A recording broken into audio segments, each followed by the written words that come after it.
नमस्कार दोस्तों, मैं सुरेंद्र सारण आप सभी का हार्दिक स्वागत और अभिनंदन करता हूं। दोस्तों, आज मैं लेकर आया हूं आपके लिए एक नई क्लास। बहुत ही शानदार जो है शिक्षण विधियों के अंदर एक बहुत ही महत्वपूर्ण टॉपिक है आपके शिक्षण वाले पार्ट के अंदर, जो आपके रीट भर्ती परीक्षा के अंतर्गत या फिर इसके अलावा सीटेट है या फिर किसी भी राज्य की योग्यता भर्ती परीक्षा की तैयारी कर रहे हैं या इवन आप सेकंड ग्रेड या फर्स्ट ग्रेड की तैयारी कर रहे हैं दोस्तों, उन सभी विद्यार्थियों के लिए बहुत ही महत्वपूर्ण टॉपिक है जिसका आज अपन जिक्र करने वाले हैं इस क्लास के अंदर दोस्तों। और टॉपिक का नाम है भाषा शिक्षण के सिद्धांत। जी हाँ दोस्तों, आज की क्लास के अंदर अपने ये एक बहुत महत्वपूर्ण टॉपिक रहने वाला है, भाषा शिक्षण के सिद्धांत।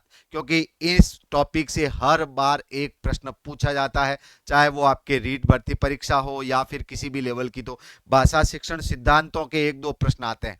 और उसके अंदर यहाँ पर अपन जब किसी भी भाषा का शिक्षण करवाते हैं तो उस भाषा का जो भी कोई पार्ट है, चाहे वो पद्य भाग हो या इसके अलावा चाहे गद्य भाग हो या इसके अलावा व्याकरण भाग हो, जब भी भाषा के भागों का शिक्षण करते हैं तो उस समय में शिक्षण के दौरान कुछ सिद्धांतों का पालन किया जाना चाहिए।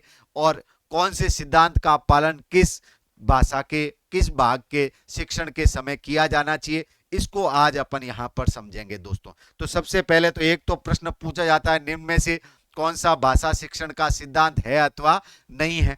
दूसरा जो प्रश्न पूछा जाता है, किसी परिस्थिति को देकर के प्रश्न पूछ लिया जाता है कि व्याकरण शिक्षण में कौन सा भाषा शिक्षण सिद्धांत सबसे प्रभावी सिद्धांत है। इस तरीके से प्रश्न पूछ लिया जाता है दोस्तों।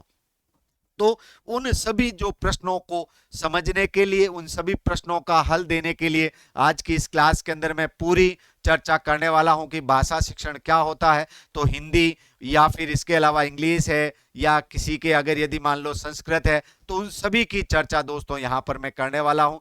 मुख्य रूप से जो अपन यहाँ पर बात करेंगे भाषा शिक्षण के सिद्धांत। यहाँ भाषा कोई भी, वैसे मैंने इवन यहाँ पर जो लैंग्वेज लिखी है कुछ चीजें हिंदी या संस्कृत में लेके चलेंगे, लेकिन आपके कोई भी लैंग्वेज टीचिंग कहीं पे भी हो, चाहे किसी भी भाषा का शिक्षण हो, उसमें ये सभी सिद्धांत कार्य करते हैं दोस्तों। तो सभी भाषाओं का अध्ययन करने वाले शिक्षण के अंदर अगर यदि आप मान लो पढ़ रहे हैं, सेकंड ग्रेड या फर्स्ट ग्रेड किसी भी लेवल की आप तैयारी कर रहे हैं, रीट की तैयारी कर रहे हैं, सीटेट की तैयारी करते हैं, तो उन सभी के अंदर ये टॉपिक बहुत ही महत्वपूर्ण होने वाला दोस्तों। तो सबसे पहले बात करते हैं भाषा शिक्षण सिद्धांतों के अंदर। यहाँ पर जो दे रखा है मौखिक कार्य सिद्धांत, यानी मौखिक कार्य का सिद्धांत। हिंदी में कह दूं तो इसी को यहां पर अपन बोलेंगे मौखिक कार्य का सिद्धांत। तो मौखिक कार्य का सिद्धांत क्या होता है या इसका प्रयोग कहाँ किया जाता है दोस्तों। अपन भाषा में ये देखते हैं कि भाष्यते अने अने अनया इति भाषा, यानी जिसके द्वारा भाष्यते यानी कि यहाँ पर भाषण किया जाता है, जिसके द्वारा भावाभिव्यक्ति की जाती है मौखिक रूप में, वही क्या कहलाती है, भाषा कहलाती है दोस्तों। तो यानी कि एक तरीके से अपन कह सकते हैं कि ये भावाभिव्यक्ति का प्रथम जो रूप है वो मौखिक है दोस्तों। तो यहाँ पर सीधा सीधा पूछ ले कि भावाभिव्यक्ति हेतु कौन सा सिद्धांत जो है महत्वपूर्ण है, तो ध्यान रखना कौन सा दोस्तों, मौखिक कार्य का सिद्धांत। ये क्योंकि जो भावों की अभिव्यक्ति करना किसी भी भाषा का पहला कार्य होता है जिसमें अपन ध्वनि रूप में भाषा को अभिव्यक्त करते हैं।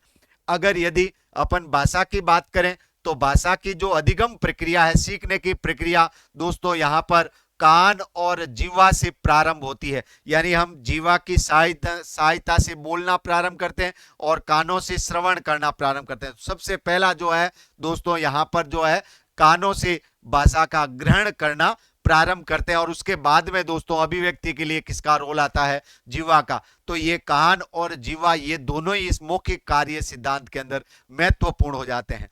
इसके अलावा भाषा में दोस्तों ग्रहण और अभिव्यक्ति दोनों ही आवश्यक है और इसके लिए ये मौखिक कार्य का जो सिद्धांत है वो महत्वपूर्ण होता है कि भाषा के ग्रहण और अभिव्यक्ति के लिए सबसे महत्वपूर्ण सिद्धांत कौन सा है, तो ध्यान रखना मौखिक कार्य का सिद्धांत।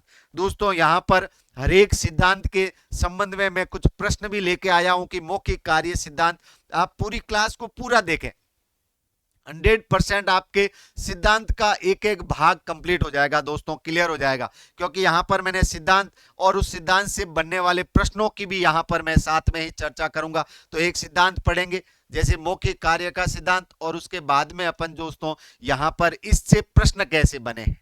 इसके अलावा उसके बाद में जैसे ही अपन यहां पर क्रियाशीलता का सिद्धांत पढ़ेंगे, तो क्रियाशीलता के सिद्धांत में से प्रश्न कैसे कैसे बने हैं, तो उनकी चर्चा भी यहां पर मैं साथ में करूंगा दोस्तों।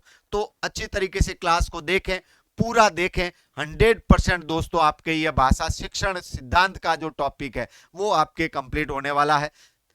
देखिए यहां पर ग्रहण और अभिव्यक्ति भाषा के अंदर सबसे महत्वपूर्ण कार्य है, वो मौखिक रूप में पूरे होते हैं। इसको दोस्तों मौखिक प्रवचन का सिद्धांत भी कहा जाता है। ध्यान रखें, मौखिक कार्य सिद्धांत का दूसरा नाम क्या है? मौखिक प्रवचन का सिद्धांत।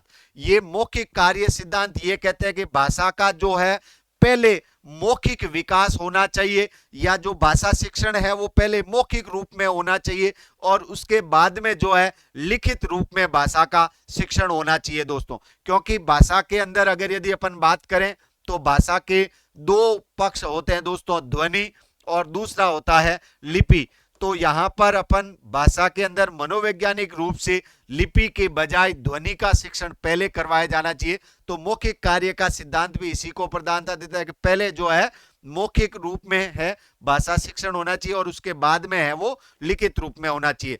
इसके अलावा मौखिक कार्य सिद्धांत है, इसकी पालना के लिए या इसके विकास के लिए विद्यालयों के अंदर ये जो है कार्य करवाना चाहिए, जैसे श्लोक है, काव्य पाठ है, संस्कृत गीत गायन है, यानी जिसमें कह सकते हैं संस्कृत भाषा क्रीड़ा है, जिनमें बच्चों को जो है संस्कृत भाषा के अंदर या जिस भाषा का आप शिक्षण करवा रहे हैं उससे संबंधित आपके गायन है या कोई भाषा की प्रतियोगिताएं हैं, उनका आयोजन किया जाना चाहिए, जिससे मौखिक कार्य सिद्धांत के अनुसार भाषा का मौखिक रूप से विकास पहले हो। अच्छे तरीके से मौखिक विकास होने के बाद में उसके सहयोग से दोस्तों भाषा का जो है लिपि रूप का भी विकास होना चाहिए। अब देखें मौखिक कार्य सिद्धांत से प्रश्न कैसे बने हुए हैं दोस्तों। यहां पर पहले ही सीधा सीधा प्रश्न दे रखा है, भाषा अधिगम प्रक्रिया कथम प्रारंभा भवति, यानी भाषा की अधिगम प्रक्रिया। दोस्तों प्रश्न में संस्कृत में लिख करके लेकर आया हूं, साथ साथ में मैं हिंदी भी बता रहा हूं, तो हिंदी और संस्कृत दोनों का आपके अच्छी तरीके से विकास हो जाएगा। भाषा की जो अधिगम प्रक्रिया है वो कैसे प्रारंभ होती है, तो अभी अपन ने कहा कि भाषा की अधिगम प्रक्रिया किससे प्रारंभ होती है?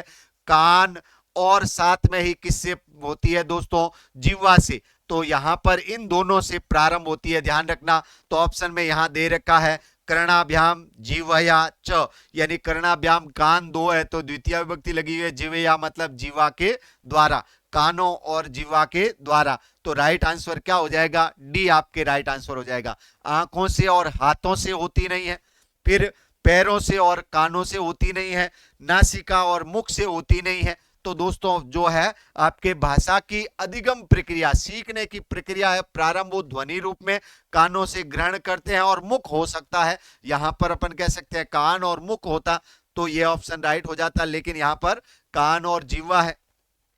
नेक्स्ट प्रश्न है आपके सामने, मौखिक कार्य से प्रधानता कस्मिन स्तरे भवति, मौखिक कार्य की प्रधानता कौन से स्तर पर होनी चाहिए? तो दोस्तों ध्यान रखना, मौखिक कार्य की प्रधानता यहां पर इस मौखिक कार्य सिद्धांत के अंदर ही लिख देते हैं कि दोस्तों जो आपके मौखिक कार्य है इसकी प्रधानता प्राथमिक स्तर पर होनी चाहिए।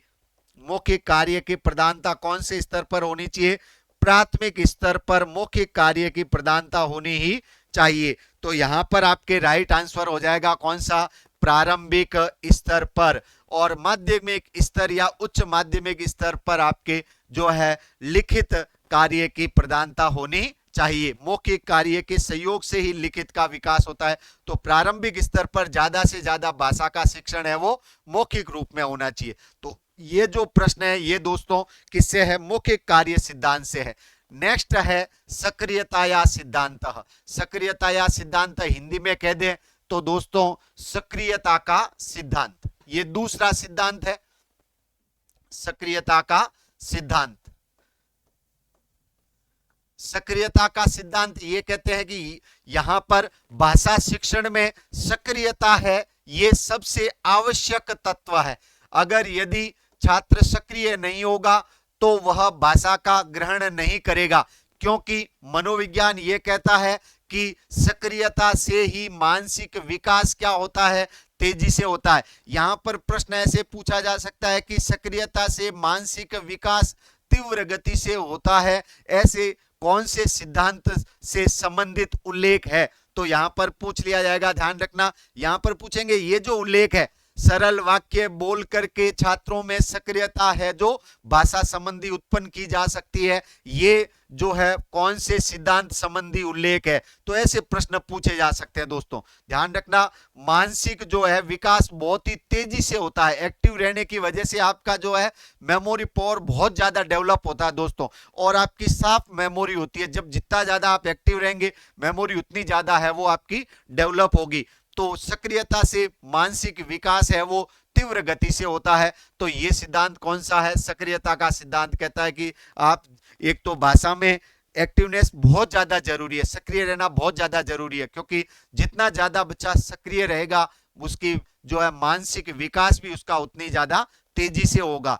और सक्रिय रहने के लिए एक तो सरल वाक्य बोलकर है जो बच्चों को सक्रिय रखा जा सकता है। भाषा के अंदर बहुत इजी बोलेंगे, अगर यदि आप टफ वाक्य बोलेंगे तो बच्चे बोरियत महसूस करेंगे, और इससे जो है वो एक तरीके से एक्टिव नहीं रह पाएंगे अधिगम के अंतर्गत दोस्तों।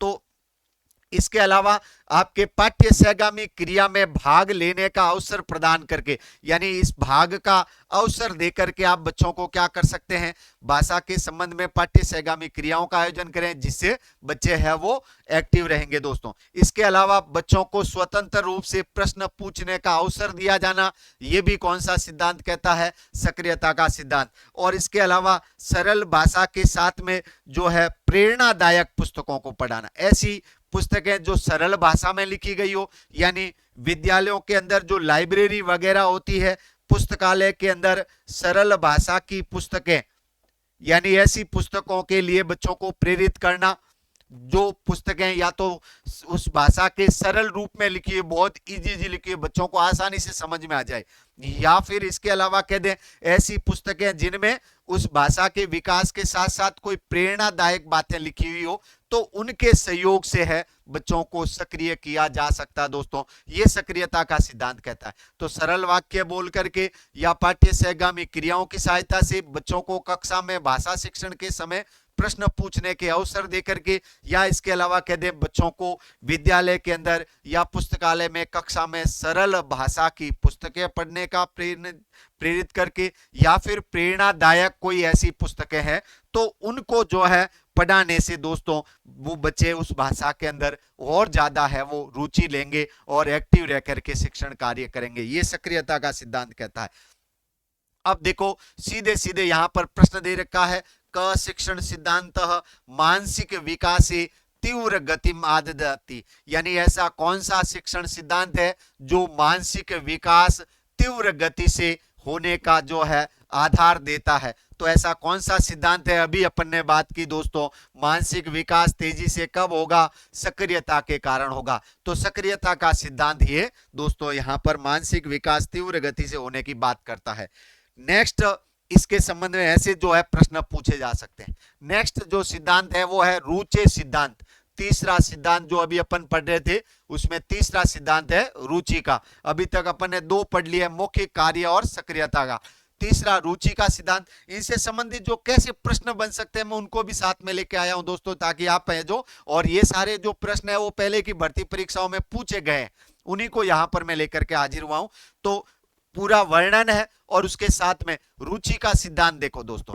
रुचि का सिद्धांत यहां पर संस्कृत में लिखा हुआ रुचि सिद्धांत, और हिंदी में अगर यदि लिखें तो ये क्या कहलाएगा दोस्तों? रुचि का सिद्धांत। हिंदी और संस्कृत दोनों भाषाओं के शिक्षण के अंदर ये महत्वपूर्ण सिद्धांत है दोस्तों। और शिक्षण सिद्धांत चाहे आपके साइकोलॉजी में हो, चाहे हिंदी में हो, चाहे इंग्लिश में हो, चाहे संस्कृत में हो, या किसी भी परीक्षा के अंदर हो, शिक्षण सिद्धांत इसी तरीके से अगर यदि आपने पढ़ लिए तो 100% कोई प्रश्न इससे बाहर जाने वाला नहीं है। देखिए दोस्तों, यहां पर ये रुचि का सिद्धांत ये कहता है कि बच्चे की जितनी रुचि होगी उतना ही जो है अधिगम क्या हो जाएगा उसके लिए, शिक्षण कार्य और अधिगम दोस्तों बहुत ही ज्यादा सरल होगा। शिक्षण कार्य एकदम बिल्कुल उसके लिए सरल हो जाएगा, प्रेरणादायक होगा, और अधिगम है वो बहुत ही ज्यादा क्या होगा, प्रभावी। तो ऐसा कौन सा शिक्षण का सिद्धांत कहता है जिससे शिक्षण प्रक्रिया है बहुत ही सरल, प्रभावी, अधिगम को प्रेरित करती है या उसका आधार बताती है? तो कौन सा सिद्धांत? रुचि का, कि जितनी ज्यादा रुचि लेंगे शिक्षण उतना ही क्या होगा दोस्तों, प्रभावशाली होगा। नेक्स्ट यहां पर अतः ये मनोवैज्ञानिक सिद्धांत है, यानी ध्यान रखना पूछ ले कि कौन सा सिद्धांत मनोवैज्ञानिक सिद्धांत है, कि जितनी ज्यादा रुचि होगी शिक्षण उतना ही प्रभावी होगा, उतना ही सरल होगा दोस्तों, इतना ही प्रेरणादायक होगा। तो ये मनोवैज्ञानिक सिद्धांत है। इसके अलावा जब तक छात्रों में सक्रिय रुचि नहीं होगी तब तक शिक्षण का सर्वोत्तम कार्य नहीं होगा। ये ध्यान रखें, ये कथन किसका है? तो पिंसेट महोदय का है।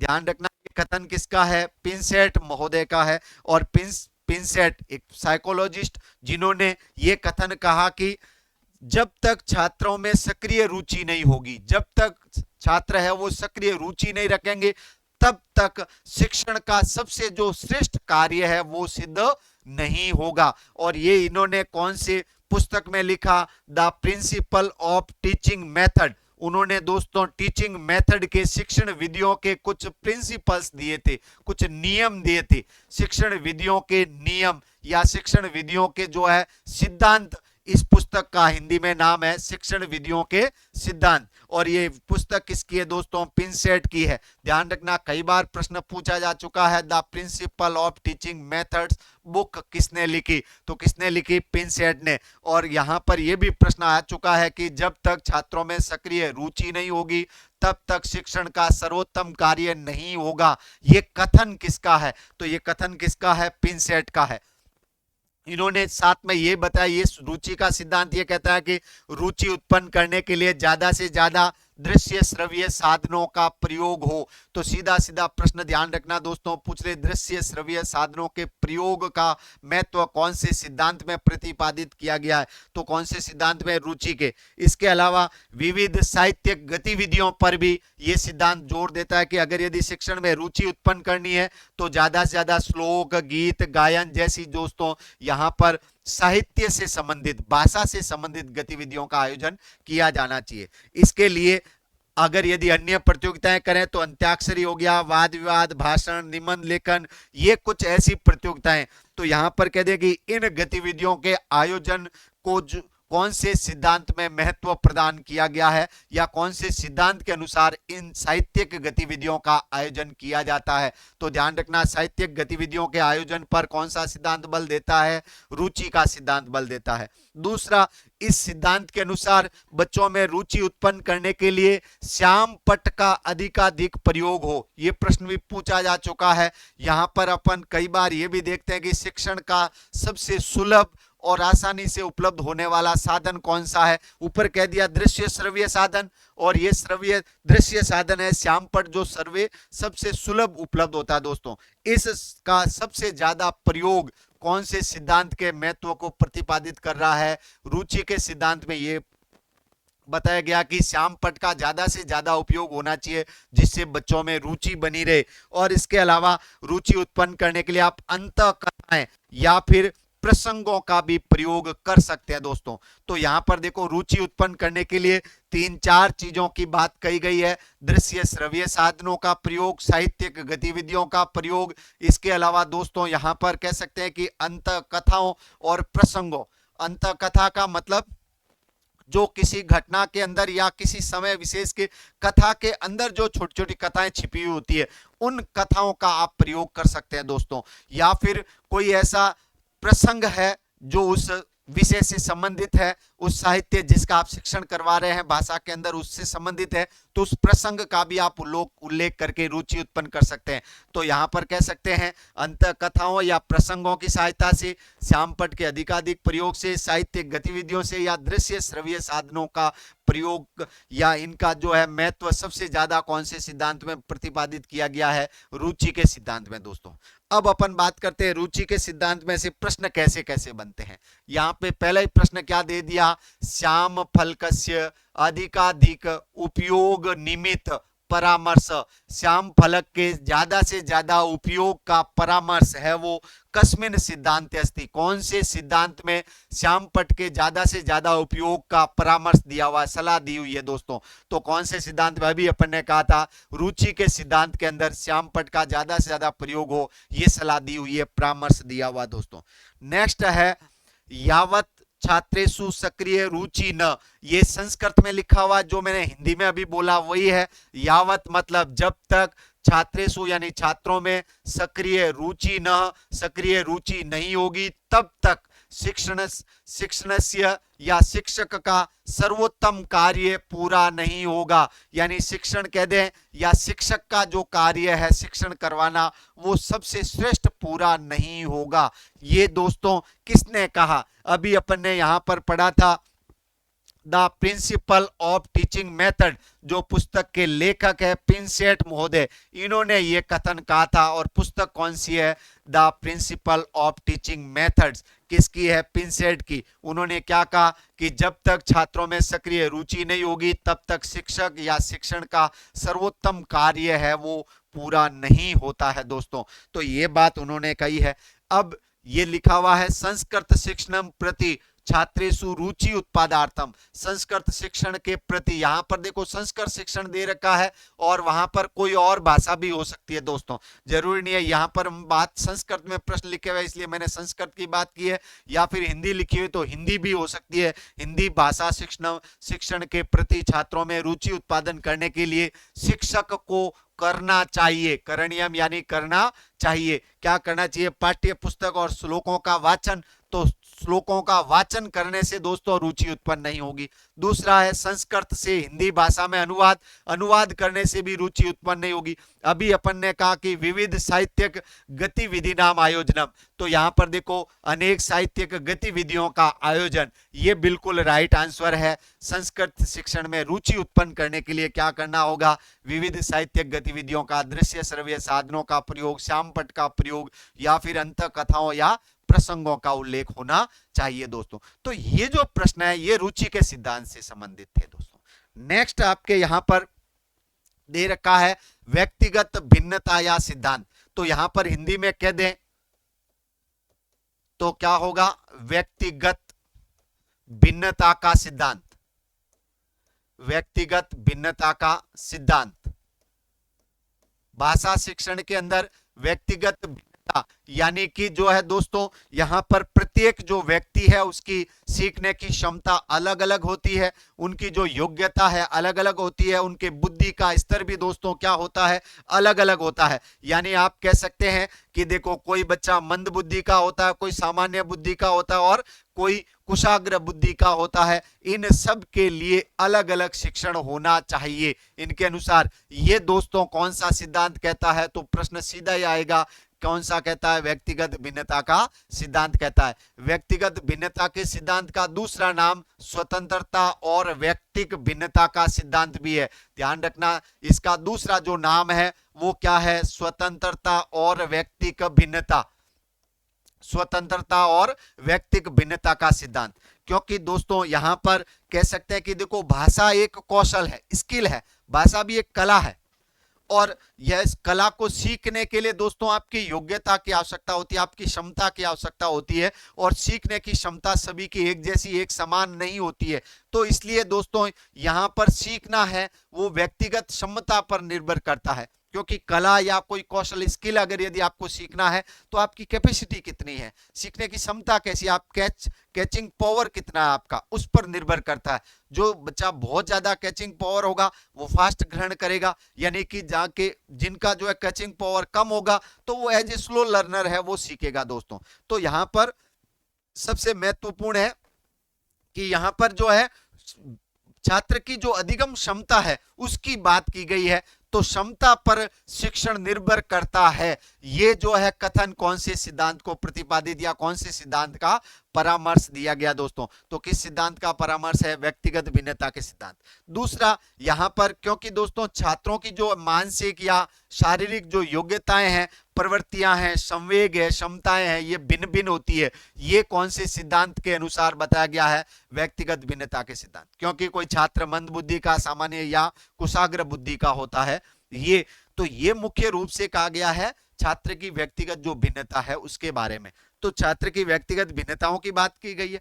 इसके लिए यहां पर क्या होना चाहिए? स्वतंत्र वातावरण में शिक्षण होना चाहिए। ये दोस्तों स्वतंत्र वातावरण यानी बच्चे के ऊपर कोई दबाव नहीं होना चाहिए। ऐसे नहीं है मंद बुद्धि का छात्र है तो वो अपनी गति से सीखे, और जो कुशाग्र बुद्धि का छात्र है, तेज माइंड का है, तो बहुत ही, अगर मान लो तेज है, तीव्र बुद्धि का छात्र है, तो वो बहुत तेज गति से सीखे, वो अपनी गति से सीखे।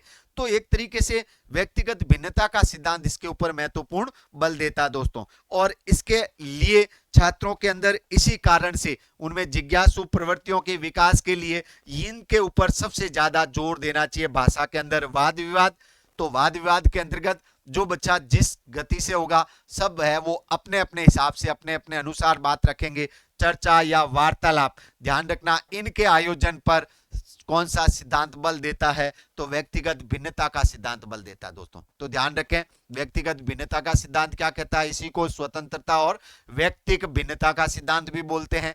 और यह सिद्धांत ये कहता है कि प्रत्येक बच्चे की एक अलग अलग क्षमता होती है, और भाषा को सीखने के लिए वो उसकी क्षमता पर निर्भर करता है कि वो किस गति से सीखेगा। इसीलिए बच्चों का जो मानसिक और शारीरिक है वो स्वरूप अलग अलग होता है। किसी के संवेग अलग होते हैं, किसी की क्षमताएं अलग होती है, तो वो भिन्न भिन्न होते हैं और उसी पर उनका अधिगम निर्भर करता है। ये बात इसके अंदर कही गई है। और इसके अंदर इस सिद्धांत में कहा गया कि शिक्षण है वो स्वतंत्र रूप या फिर व्यक्तिगत भिन्नता के अनुसार होना चाहिए। और इसके लिए ज्यादा से ज्यादा वार्तालाप है, चर्चा है, वाद विवाद है, ऐसी गतिविधियों का दोस्तों आयोजन किया जाना चाहिए। ये कौन सा सिद्धांत बल देता है? व्यक्तिगत भिन्नता का सिद्धांत बल देता है। इसके अंदर प्रश्न कैसे बनते हैं? देखो क्या लिखा हुआ है, कुशाग्र सामान्य मंद बुद्धि छात्राणाम कृते क सिद्धांत समयुक्त उपयुक्त। कौन सा सिद्धांत सही है?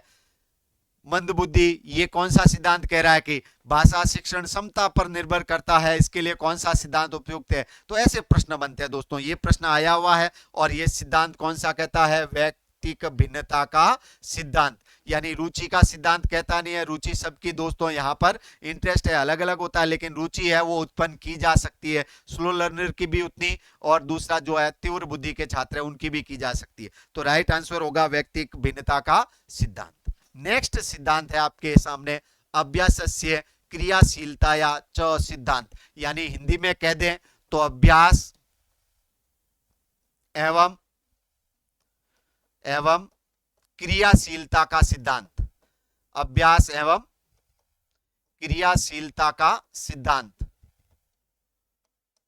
अभ्यास एवं क्रियाशीलता का सिद्धांत। यह सिद्धांत यह कहता है कि यहां पर एक तरीके से बच्चों को भाषा के विकास हेतु ज्यादा से ज्यादा अभ्यास पर बल दिया जाना चाहिए।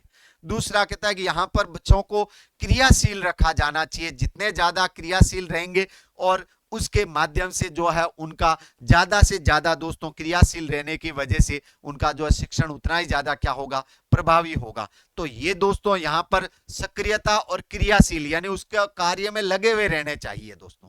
सक्रिय यानी सीखने में वो एक्टिव रहे, तत्पर रहे, वो सक्रियता है। और यहां पर क्रियाशीलता का मतलब वो कुछ न कुछ कार्य करते रहने चाहिए, चाहे वो मौखिक रूप में हो या लिखित रूप में, तो करते रहने चाहिए। तो उसके लिए दोस्तों या तो शुद्ध उच्चारण या वाचन पर बल। शुद्ध उच्चारण ज्यादा से ज्यादा करवाएं, वाचन का अभ्यास करवाएं।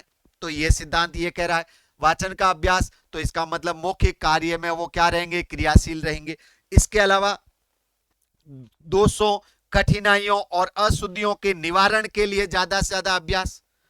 दोस्तों भाषा संबंधी दोष है, भाषा संबंधी कठिनाइयां हैं, भाषा संबंधी समस्याएं हैं, भाषा संबंधी अशुद्धियां हैं, उनके अभ्यास पर बल कौन सा सिद्धांत देता है? तो ध्यान रखना अभ्यास एवं क्रियाशीलता का सिद्धांत देता है दोस्तों। इसके अलावा यहां पर कह सकते हैं इसे व्यवहारिक प्रयोग का सिद्धांत भी कहा जाता है दोस्तों। इसे अभ्यास एवं क्रियाशीलता के सिद्धांत को व्यवहारिक प्रयोग का सिद्धांत भी कहा जाता है। इसको केवल क्रियाशीलता का सिद्धांत भी बोलते हैं दोस्तों। अभ्यास में क्रियाशीलता निहित होती है। ये कहते हैं कि अभ्यास के अंदर ही क्रियाशीलता, जब बच्चा अभ्यास करेगा तो ऑटोमेटिक वो क्रियाशील होगा, तो अभ्यास के अंदर ही क्रियाशीलता होती है। इसी कारण से इसको क्रियाशीलता का सिद्धांत भी कहा जाता है। अभ्यास एवं क्रियाशीलता के सिद्धांत को केवल क्रियाशीलता का सिद्धांत ही कहा जाता है कि जब बच्चा अभ्यास करेगा तो ऑटोमेटिकली क्या होगा दोस्तों, क्रियाशील होगा, तो इसे क्रियाशीलता का सिद्धांत भी कहा जाता है। और दूसरा इसमें यह भी कहा गया है कि भाषा अभ्यास और प्रयोग पर निर्भर करती है। जितना ज्यादा आप भाषा का अभ्यास करेंगे, जितना ज्यादा प्रयोग करेंगे, उतनी ही ज्यादा दोस्तों यहां पर अधिगम होगा, बच्चा ज्यादा सीखेगा भाषा को। इसीलिए अभ्यास और क्रियाशीलता का सिद्धांत ये कहता है कि भाषा का ज्यादा से ज्यादा प्रयोग हो, अभ्यास हो। इसके अलावा इसी के अंदर ये कह रहे हैं कि अभ्यास में ही क्रियाशीलता छिपी हुई होती है। फिर इसमें कहा गया कि अभ्यास के अंदर ये दोस्तों होनी चाहिए क्या, रुचि होनी चाहिए, निरंतरीय होना चाहिए और वैराग्य होना चाहिए। यानी अभ्यास के अंतर्गत महर्षि पतंजलि के अनुसार क्या होनी चाहिए, रुचि। यानी अगर यदि आप अभ्यास कर रहे हैं तो आपके भाषा संबंधी उसके अंदर रुचि होनी चाहिए। दूसरी यहां पर निरंतरता होनी चाहिए, निरंतरीय यानी रेगुलरिटी होनी चाहिए। अगर यदि आप निरंतर नहीं रहेंगे तो दोस्तों आपके भाषा का जो है विकास नहीं होगा, अभ्यास नहीं होगा। अभ्यास रेगुलर बीच में छूट गया तो ये दोस्तों भाषा विकास नहीं होगा। दूसरा तीसरा जो है वो क्या होना चाहिए, वैराग्य। यानी भाषा संबंधी जो बाधाएं हैं, भाषा संबंधी जो समस्याएं हैं, भाषा संबंधी जो कठिनाइयां हैं, उनसे आप में वैराग्य होना चाहिए, वैराग की भावना होना चाहिए। तो ये तीनों ही दोस्तों किसमें हैं, अभ्यास के अंदर कहा गया है कि ये तीनों ही होने चाहिए। अभ्यास में रुचि होनी चाहिए, अभ्यास में निरंतरता होनी चाहिए, और अभ्यास करते समय आपके मन में यूं होना चाहिए कि मेरे एक भी गलती नहीं हो, एक भी अशुद्धि नहीं हो, एक भी दोष नहीं हो, वर्तनी संबंधी हो या चाहे उच्चारण संबंधी किसी प्रकार की मेरे दोस्तों अशुद्धि नहीं होनी चाहिए भाषा के अंदर अभ्यास करते समय। यह सबसे महत्वपूर्ण चीज है। आप चाहे उच्चारण के समय करें या चाहे लेखन के समय करें, इसके अंदर सबसे महत्वपूर्ण ये होता है। इसलिए अभ्यास एवं क्रियाशीलता का सिद्धांत ये सभी कहता है कि आपके अभ्यास के अंदर ये सारी चीजें निहित होनी चाहिए। तो ये सिद्धांत है अभ्यास एवं क्रियाशीलता का सिद्धांत। दोस्तों यहां पर आपके इसका प्रश्न दे रखा है, क शिक्षण सिद्धांत क्रियाशीलता सिद्धांत इति नामना ज्ञायते, इस नाम से भी जाना जाता है। तो यहां पर देखो रुचि सिद्धांत है या स्वाभाविकता का सिद्धांत है या अभ्यास का सिद्धांत है। तो अपने अभी का अभ्यास में ही क्या नीत होती है, क्रियाशीलता नीत होती है। तो अभ्यास के सिद्धांत को ही क्या कहा जाता है, क्रियाशीलता का सिद्धांत कहा जाता है दोस्तों। नेक्स्ट है प्रश्न, कठिन शब्दों के लिए शुद्ध उच्चारण वाचन कार्य कौन से सिद्धांत में होना चाहिए। कठिन शब्दों के लिए ज्यादा से ज्यादा क्या होना चाहिए, तो अभी अपन ने कहा कि समस्याएं हैं, अशुद्धियां हैं, उसके लिए ज्यादा से ज्यादा क्या होना चाहिए, अभ्यास होना चाहिए। या फिर इसी को अपन यहां पर कह सकते हैं अभ्यास या क्रियाशीलता। तो यहाँ राइट आंसर लिखा हुआ है अभ्यास का सिद्धांत, तो राइट आंसर हो जाएगा अभ्यासस्य सिद्धांते, यानी अभ्यास के सिद्धांत में ये बात कही हुई है दोस्तों। नेक्स्ट है आपके सामने यहाँ पे अनुपात एवं क्रम का सिद्धांत, अनुपातस्य क्रमस्य च सिद्धांतः। हिंदी में कह दें तो अनुपात एवं क्रम का सिद्धांत, अनुपात एवं क्रम का सिद्धांत। तो अनुपात एवं क्रम का सिद्धांत ये कह रहा है कि जो शिक्षण है वो एकदम भाषा एक साथ में नहीं दी जानी चाहिए दोस्तों। भाषा का शिक्षण निश्चित अनुपात में होना चाहिए और एक निश्चित क्रम में होना चाहिए, यह सिद्धांत ये कहता है। तो ये कह रहा है कि ग्रहण और अभिव्यक्ति का भी एक क्रम होता है। यहां पर अगर यदि बच्चा पहले ग्रहण नहीं करेगा तब तक वो अभिव्यक्ति भी नहीं करेगा। ये एक तरीके से क्रम होता है, क्योंकि पहले क्या करेगा, ग्रहण करेगा भाषा को, तभी वह क्या कर सकता है, अभिव्यक्ति कर सकता है। ये क्रम है। ऐसे नहीं है कि आप सीधे ही आप भाषा का ग्रहण किया ही नहीं है और अभिव्यक्ति के लिए कह दें या उम्मीद रखें, तो नहीं होगी दोस्तों। जैसे आपने सुना होगा कि जो बच्चा जन्म से ही बहरा होता है, जिसने कभी किसी भाषा को सुना ही नहीं है, जन्म से बहरा है, तो वह बच्चा गूंगा भी होता है दोस्तों। क्योंकि उसने भाषा का ग्रहण किया ही नहीं है तो वह अभिव्यक्ति भी नहीं कर सकता है। तो जो बच्चा जन्म से ही बहरा होता है वह क्या होता है, गूंगा भी होता है दोस्तों। जो बच्चा जन्म से ही एक प्रकार से कह सकते हैं अंधा होता है, उसने किसी लिपि को, ब्रेल लिपि को केवल महसूस किया है, लेकिन उसके अलावा जैसे देवनागरी लिपि को उसने कभी देखा ही नहीं है, तो वो उस लिपि में लेखन कार्य भी नहीं कर पाता दोस्तों। अगर यदि उसे महसूस करवाया गया है बिना देखे तो वो लिख सकता, वो एक अलग बात है, लेकिन जब तक वो ग्रहण नहीं करेगा तब तक अभिव्यक्ति नहीं करता दोस्तों। तो स्पेशली ये सिद्धांत ध्यान रखना, ये कह रहा है कि क्रम का ध्यान रखा जाना चाहिए शिक्षण के समय में। पहले मौखिक कार्य और उसके बाद में दोस्तों क्या होना चाहिए, लिखित कार्य होना चाहिए। इसीलिए मौखिक कार्य पहले प्राथमिक स्तर पर होना चाहिए, मौखिक कार्य प्राथमिक स्तर पर, और दोस्तों लिखित कार्य है वो आपके कहां होना चाहिए, माध्यमिक स्तर पर होना चाहिए। ये सिद्धांत ये कहता है कि क्रम का ध्यान रखें, अनुपात और क्रम का ध्यान रखें, तो पहले मौखिक कार्य हो बाद में लिखित हो। इसके अलावा शिक्षण उद्देश्यों को निश्चित अनुपात में पूर्ण करना है। ऐसे नहीं है कि आप दोस्तों यहां पर पहले एक साथ में पूरा कर लें, आप ऐसे नहीं है कि प्राथमिक स्तर ही पर ही सारे जो है आप बच्चे को लिखना भी सिखाने का प्रयास कर रहे हैं, उसकी लेखन संबंधी अशुद्धियों पर भी बहुत ज्यादा जोर दे रहे हैं, और जो है आपके ध्वनि संबंधी अशुद्धियों पर भी बहुत ज्यादा जोर दे रहे हैं, तो दोस्तों उसके विकास में बाधा उत्पन्न हो सकती है। यानी एक निश्चित अनुपात में है वो, उस पर बल दिया जाना चाहिए। जब बच्चे का जो है मौखिक कार्य पूरा विकसित हो जाए, यानी अगर यदि बच्चा अ की ध्वनि से पूर्णतः परिचित हो जाए तो उसको है वो लेखन पर ले जाएं दोस्तों। अगर यदि बच्चे को अ की ध्वनि का ही ज्ञान नहीं है तो आप सीधे उसको जो है लेखन पर ले जा रहे हैं, तो ये सिद्धांत है वो उसके लिए मना करता है, अनुपात एवं क्रम का सिद्धांत। यानी शिक्षण उद्देश्यों की पूर्ति भी एक निश्चित अनुपात और क्रम में होनी चाहिए, निश्चित अनुपात में, या शिक्षण उद्देश्य भी क्रमशः हो। इसके लिए कौन सा शिक्षण सिद्धांत है परामर्श करता है, तो अनुपात एवं क्रम का सिद्धांत। इसी कारण से कहा गया कि शिक्षण है वो क्या होना चाहिए, ज्ञात से अज्ञात की ओर या फिर सरल से कठिन की ओर, इन शिक्षण सूत्रों का पालन होना चाहिए। ये कौन सा सिद्धांत कहता है, अनुपात एवं क्रम का सिद्धांत कहता है। देखिए दोस्तों इससे संबंधित प्रश्न है वो आपके कैसे बने हुए हैं। नेक्स्ट प्रश्न जो इसके संबंध में सिद्धांत है वो है एकता सहभागिता या च सिद्धांत, यानी कि आप इसको हिंदी में कह सकते हैं एकता एवं सहभागिता का सिद्धांत, एकता एवं सहभागिता का सिद्धांत, एकता सहभागिता का सिद्धांत।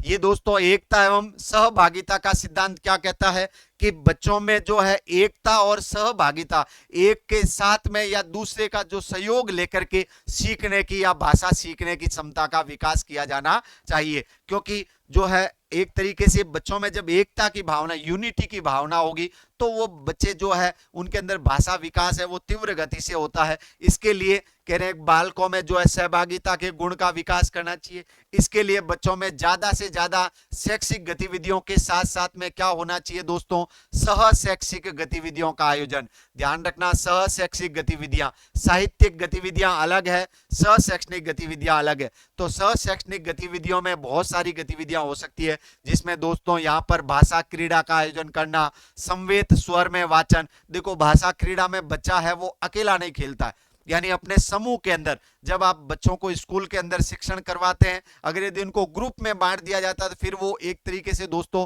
अपने ग्रुप का पक्ष लेता है, तो वो एक प्रकार से एकता की भावना या सहभागिता का परिचय देता है। दूसरा, जब खेलते समय है अपने बच्चे के जो उसका सहयोग करता है या उसका साथ देकर के अपनी टीम को आगे ले जाने का प्रयास करता है, तो ये भी सहभागिता को बढ़ावा देती है दोस्तों। इसके अलावा संवेद स्वर में वाचन, यानी बच्चों का ज्यादा से ज्यादा जो है सामूहिक स्वर में वाचन होना, ये जो पद्य शिक्षण की एक महत्वपूर्ण विशेषता भी है दोस्तों। इसके अलावा इसके लिए ध्यान रखना किसका आयोजन किया जाना चाहिए, संभाषण शिविरों का आयोजन, यानी जो है भाषा को बोलने के लिए संभाषण शिविर, भाषा को बढ़ावा देने के लिए जिन शिविरों का आयोजन किया जाता है उनका आयोजन होना चाहिए अधिकाधिक मात्रा के अंदर। ये दोस्तों आपके यहाँ पर जो है संभाषण शिविरों पर बढ़ावा देना, संवेद, स्वर या भाषा, क्रीड़ा इत्यादि शैक्षणिक गतिविधियों के आयोजन पर बल कौन सा सिद्धांत देता है? एकता और सहभागिता का सिद्धांत। तो इनके अंदर प्रश्न पूछा जा सकता है कि संभाषण शिविरों के आयोजन का परामर्श कौन से सिद्धांत में दिया गया है? तो कौन से सिद्धांत में? एकता और सहभागिता के सिद्धांत में दिया गया दोस्तों। तो ये था दोस्तों आपके शिक्षण सिद्धांत। बहुत सारे शिक्षण सिद्धांतों की चर्चा आज की इस क्लास में की थी, प्रश्नों के साथ में की। उम्मीद करता हूं आज की क्लास आपको पसंद आई होगी दोस्तों। आप सभी का धन्यवाद। आगे की क्लास के लिए वेट करते रहे। क्लास को लाइक और शेयर जरूर करें दोस्तों। धन्यवाद।